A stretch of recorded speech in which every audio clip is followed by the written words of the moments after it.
3-2 pitch, swinging a drive, deep to right field, stay fair. Holy smokes, he did it! Off the hit air cafe. Cal Raleigh with a walk-off home run. How sweet it is! The Mariners end the 20-year drought on a walk-off home run by Cal Raleigh. That is awesome. You got to get chills as a baseball fan. That is Rick Rizz's call, a Cal Raleigh's homer to clinch the Mariners' first postseason appearance in 20 years, and we welcome in the great Rick Rizz. 41 years the Mariners. He announced this year would be his last year behind the mic. And you're in Chicago. You're a south side of Chicago guy, right, Rick? You're there calling the White Sox today. How's the Swan Song going so far? Hey, Adnan and Yonder, great to be with you. Yeah, I grew up here on the south side. I'm 72 years old. I grew up with the Go-Go White Sox back in 1959. They went to the World Series that year with my hero, Louis Aparicio, at shortstop and Nellie Fox at second base. So it's going great. A lot of great memories growing up here as a kid, seeing my first game with my dad and my brother Donnie. That was across the street at the old ballpark there at Comiskey Park.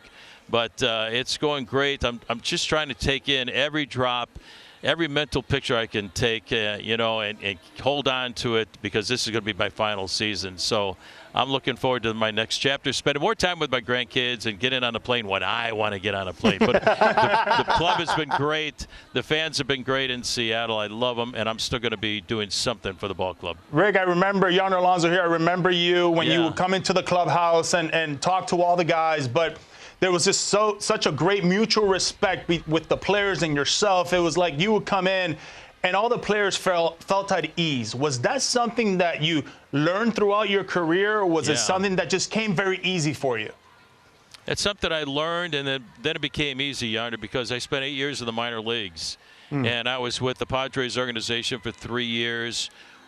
With Bob Miller as our manager in 1976 in Amarillo. We won a Texas League title. I was with Felipe Alou in 1978 with the Memphis Chicks, with the Montreal Expos, and Billy Gardner, Larry Bernard, Frank Verde in Columbus, Ohio.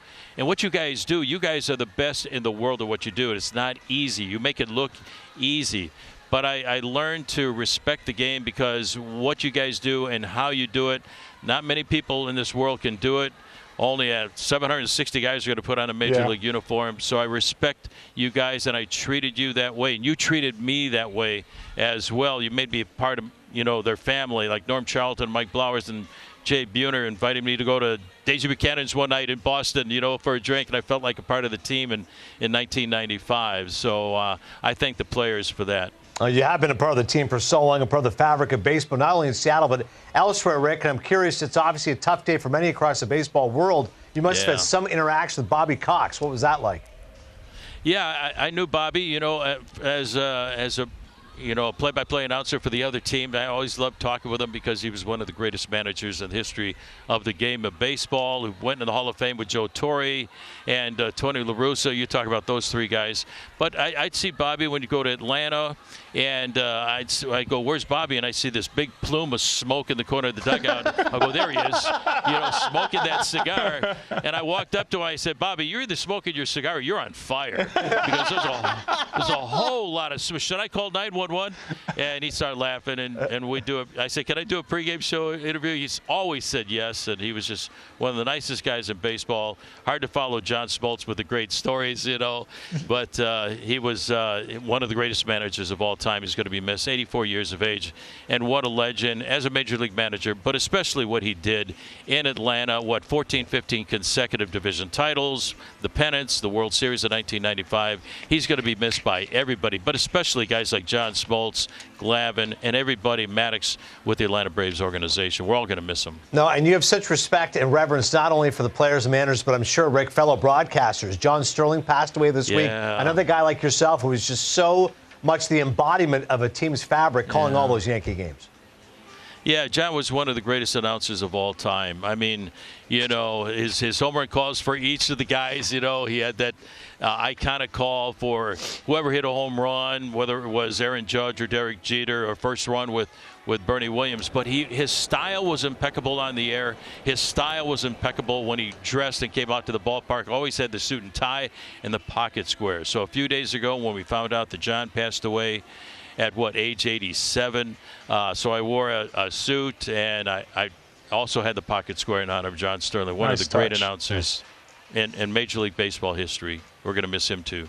Rick, let's talk a little bit about the Mariners right now. 19-20, a big start for Luis Castillo. Julio Rodriguez is turning it around. Yeah. Take me a little bit through this. It's May, man. And once it gets hotter for Julio, it just feels like the home runs start flying. But take me a little bit through what's the state of this Mariners team right now.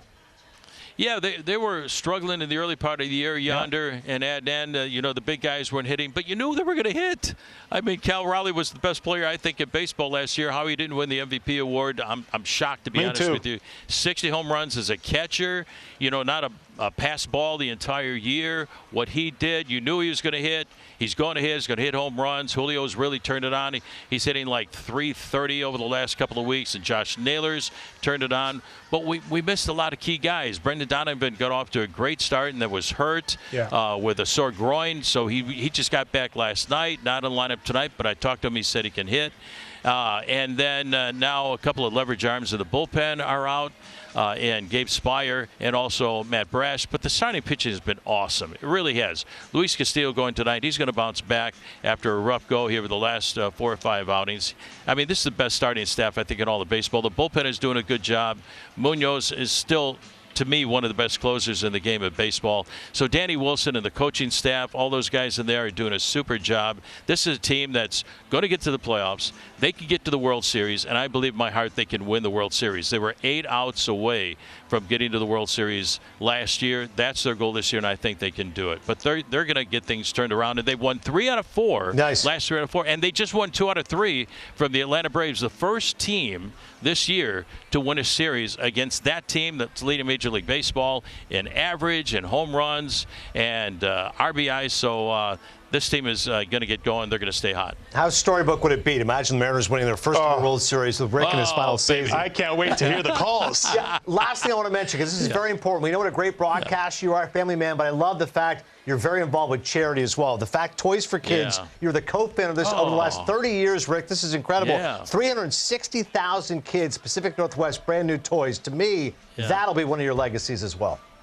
Oh, thank you, Adnan and Yonder. I appreciate it. Dave Henderson and I, 30 years ago, sitting at the bar in Pioneer Square, watching a report on television, I saw there was a report said 8,316 homeless that they could count. And I turned to Hendu and I said, how many are kids? He said, I don't know. So we got the guys together. Dan Wilson and Jay Buhner and Edgar Martinez and John Olderud and Johnny Moses and Dave Valley, Julio Cruz. 12 of us got together, raised our own money, $18,000. I found 3 charities that needed our help, and we bought toys for 300 kids 30 years ago. We started a little dinner and auction. We raised $1 million last year. We bought toys for 20,000 kids last year. Wow. So it's been amazing. We started Rick's Locker. We buy kids that need our help, parents for a brand new glove and a bat, scholarships in honor of Dave Henderson, who passed away a number of years ago. We've awarded $95,000 college scholarships. It's been awesome. Thanks to the support of the fans and the people and the sponsors and everybody who helps us out with our Toys for Kids charity.